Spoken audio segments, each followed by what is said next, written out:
Hello student, myself Fateh sir. और आज हम पढ़ेंगे living things and non living things. Previous video में लिविंग थिंग्स के biotic component and their characteristic feature को डिटेल में डिस्कस किया। Now we will discuss various life span of living things. Okay student, हम सभी जानते हैं सभी लिविंग थिंग और ऑर्गेनिज्म का सेम लाइफ स्पान नहीं होता है। यह पर्सन टू पर्सन और ऑर्गेनिज्म टू ऑर्गेनिज्म वेरी करता है। इट मीन्स सभी ऑर्गेनिज्म का एक समान लाइफ स्पान नहीं होता है। अलग अलग ऑर्गेनिज्म का लाइफ स्पान भी अलग अलग होता है। मैं कुछ इम्पोर्टेंट लाइफ स्पान को टेबुलेट किया है जो कि साइंस ओलंपियाड की दृष्टि से महत्वपूर्ण हैं। Okay student, first of all bacteria का लाइफ स्पान फ्यू मिनट्स होता है, about 20 minute. So shortest life span आकार इन बैक्टीरिया। बेटा ये इम्पॉर्टेंट है कि सबसे छोटा जो लाइफ स्पान है वो किस में पाया जाता है, किस में? बैक्टीरिया में होता है। हाउस फ्लाई में 7 to 8 डेज, पी मटर में 4 मंथ का होता है, माउस में 2 से 3 ईयर होगा, एंड स्क्वायरल में जो ग्लैरी है उसमें 8 to 9 ईयर्स का होगा, एंड डॉग के अंदर 12 to 15 ईयर्स का होगा, लॉयन में 20 to 25 ईयर्स, एंड ऑस्ट्रिच के अंदर about 45 to 50 years, and man के अंदर 60 to 80 ईयर्स। बेटे ये एवरेज लिया जाता है, नॉट एग्जैक्ट होता है। ओके, एंड एलिफेंट में 70 to 90 year, and Bristol corn pine के अंदर 1000 ऑफ ईयर्स का होता है, जिसको कि आपको लर्न करना होगा। इसका कोई शॉर्टकट नहीं है, आपको बार बार इसकी प्रैक्टिस करनी होगी। Okay student, next we will start abiotic component. Okay, abiotic component, those organism which can breathe known as non living thing। वो ऑर्गेनिज्म जो ब्रीथ नहीं कर सकते, ग्रोथ नहीं कर सकते, रेस्पिरेशन नहीं कर सकते, मूव नहीं कर सकते, etcetera. Okay, non as non living thing. Non living things also known as abiotic component। Okay, abiotic component, non-living things are different from biotic factor। Non-living things are different from biotic factor, but without these factor no living thing can survive। कोई भी living thing इनके बिना survive नहीं कर सकता है। So biotic component and abiotic component क्या करते हैं? बोथ आर इंटरैक्ट, दोनों इंटरैक्ट करते हैं और किसका फॉर्मेशन करते हैं? इकोसिस्टम। किसका? Biotic component and abiotic component मिलकर इकोसिस्टम का फॉर्मेशन करते हैं। Okay student, these are as follow. कुछ एबायोटिक जो कंपोनेंट हैं उनको मैंने लिस्टेड किया है, जिसमें most important air. Air is most important abiotic component. It is an essential part of our life. यह हमारी लाइफ का एक एसेंशियल पार्ट होता है, because air is present around us in the form of a thick called layer is atmosphere. हमारे चारों ओर जो air surrounded होती है, जिसका एक थिक लेयर होता है, जिसको कि एटमॉस्फेयर कहते हैं। ये एटमॉस्फेयर वेरियस गैसेस का क्या होता है? मिक्सचर होता है, और इसमें जो ऑक्सीजन गैस होती है उसको हम रेस्पिरेशन के लिए यूज करते हैं। इसलिए हमारे लिए क्या होती है? ये इम्पोर्टेंट होती है। अगर हम एटमॉस्फेयर में पाए जाने वाली जो प्रेजेंट जो गैसेज हैं उसको अगर हम देखते हैं तो उनकी परसेंटेज अलग अलग होती हैं। ओके,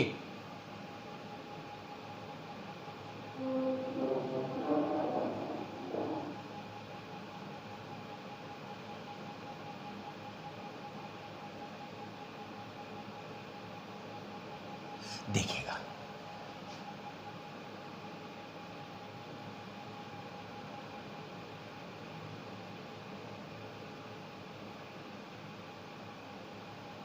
ओके, इसमें देखिएगा एटमॉस्फेयर है, एटमॉस्फेयर में सबसे ज़्यादा नाइट्रोजन होता है।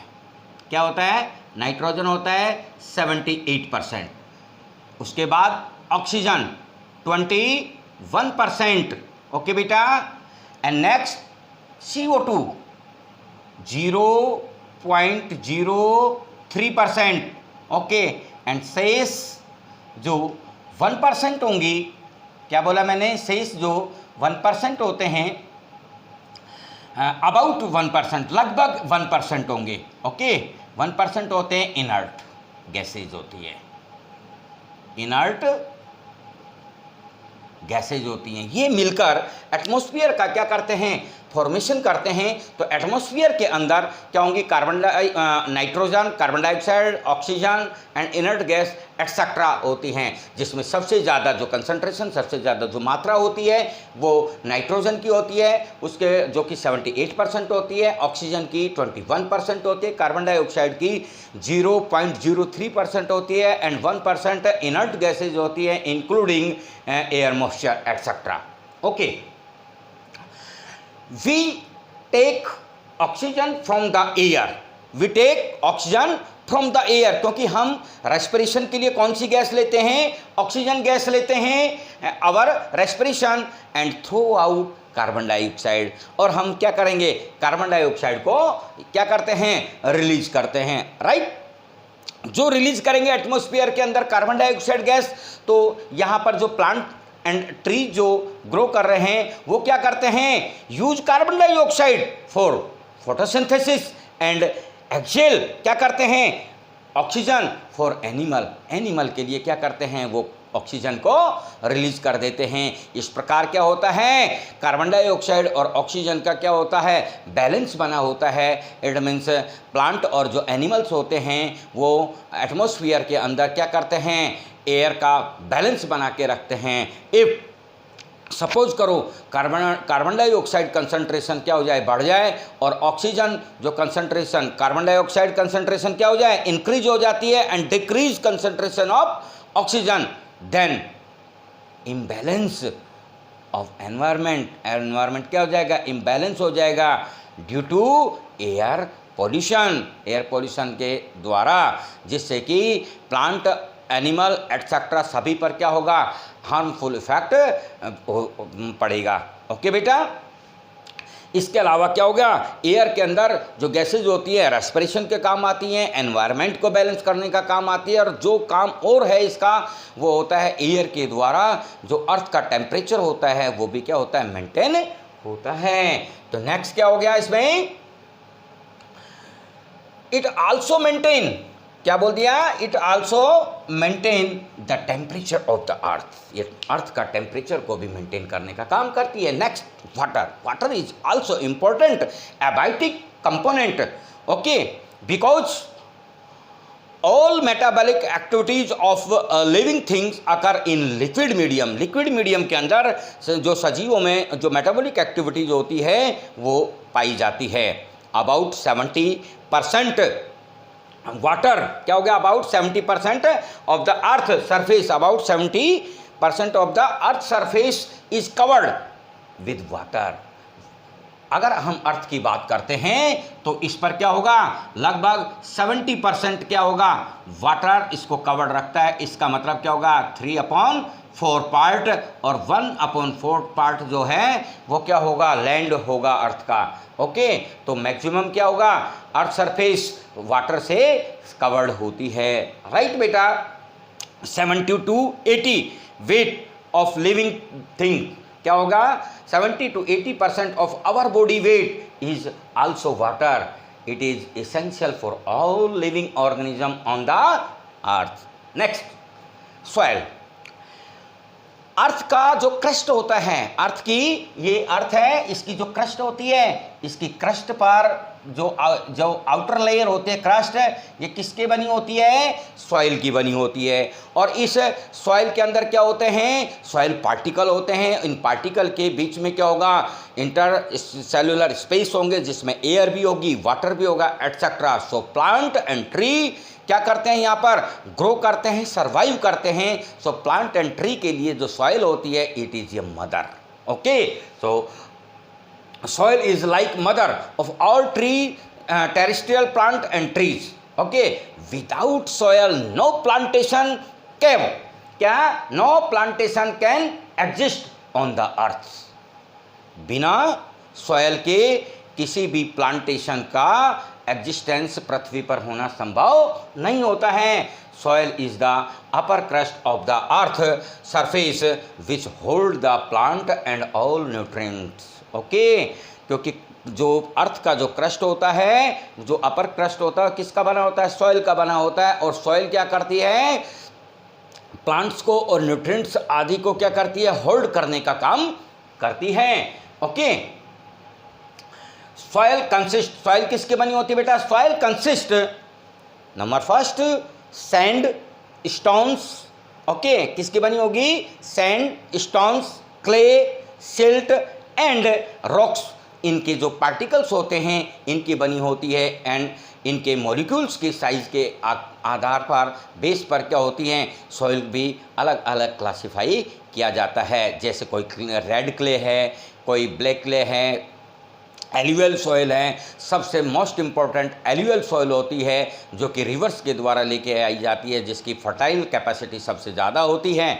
ओके बेटा, नेक्स्ट, सॉइल इज होम। जिस प्रकार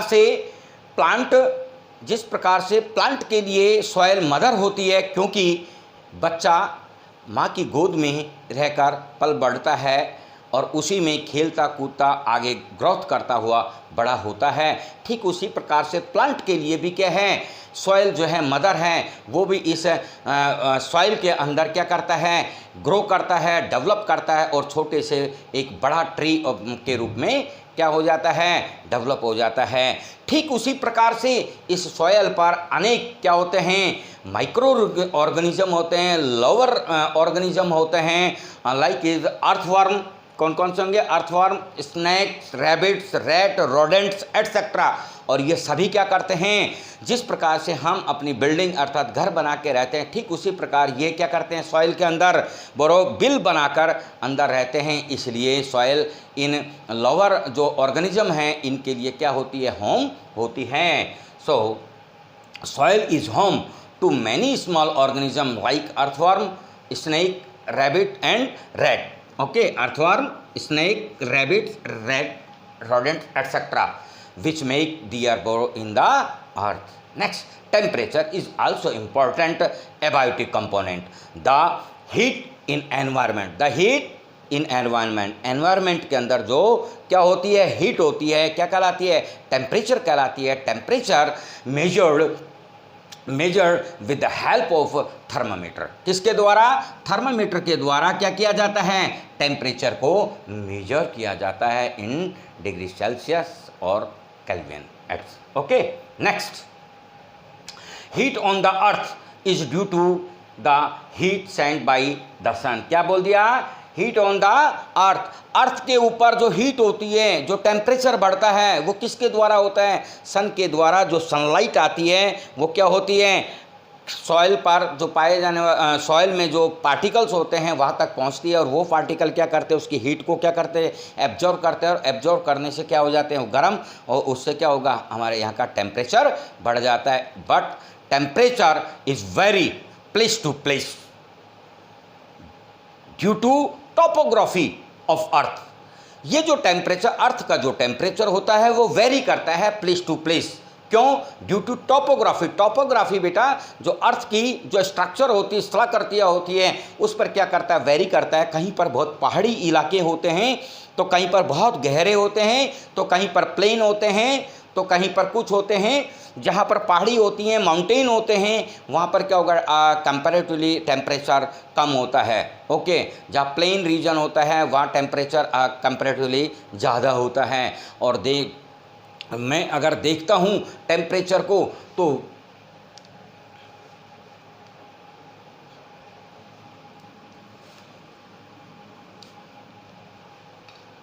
जब हम अर्थ को देखते हैं, ये अर्थ है और इसके बीच में 0 डिग्री पर ये क्या है, इक्वेटर। इक्वेटर पर जो सनलाइट होती है वो डायरेक्ट पड़ती है और मैक्सिमम टाइम पे पड़ती है। तो इक्वेटर के जो क्लोजेस्ट जो एरिया होते हैं वहाँ पर भी सनलाइट क्या होती है, डायरेक्ट पड़ती है और अधिक समय के लिए पड़ती है। तो यहाँ का जो टेम्परेचर होता है वो कंपैरेटिवली क्या होता है, हॉट होता है। क्या होता है, हॉट होता है। बट अवे फ्रॉम किससे, इक्वेटर से toward polar region, north pole and south pole, pole की तरफ हम जाएंगे, वैसे जैसे जैसे जाएंगे तो सन की जो सनलाइट होती है वो डायरेक्ट नहीं पड़ती है और उसका क्या होता है, टाइम पीरियड भी कम होता है। इट मीन्स उनको बहुत ज़्यादा मात्रा में सनलाइट नहीं मिलती है। ज़्यादा मात्रा में सनलाइट नहीं मिलेगी तो वहाँ का टेम्परेचर कंपैरेटिवली कम होता जाता है। यही कारण है कि जो पोलर रीजन होते हैं वो फ्रोजन जमे हुए होते हैं, वहाँ पर बर्फ़ होती है क्योंकि वहाँ पर सनलाइट बिल्कुल नहीं पहुँच पाती है। इस प्रकार से क्या होता है, टेम्परेचर एक इम्पॉर्टेंट रोल प्ले करता है। कैसे कि जो पोलर रीजन होते हैं वहाँ पर जो वेजिटेशन एनिमल्स, लिविंग ऑर्गेनिज्म होते हैं वो कम टेम्परेचर में ही सर्वाइव करते हैं। बट जो प्लेन एरिया होते हैं नियर टू इक्वेटर जैसे राजस्थान, क्या हो गया, वेस्टर्न राजस्थान, कितना ज़्यादा टेम्परेचर है। तो यहाँ पर क्या होगा, वो जो भी लिविंग ऑर्गेनिज्म होते हैं वो हाई टेम्परेचर में अपने आप को सर्वाइव करते हैं। यदि यहाँ पर बिल्कुल जस्ट अपोजिट कर दिया जाए, पोलर रीजन में टेम्परेचर बढ़ा दिया जाए और यहाँ पर क्या कर दिया जाए, कम कर दिया जाए, तो कैन नॉट सर्वाइव ऑर्गेनिज्म, कोई सर्वाइव नहीं कर पाएंगे। इसलिए टेम्परेचर क्या होना चाहिए, टेम्परेचर जो होता है उनके अकॉर्डिंग होता है। Okay, next light is most important. क्या है, we get our natural light from sun. Light हम सन से ही सनलाइट के रूप में क्या करते हैं, लेते हैं।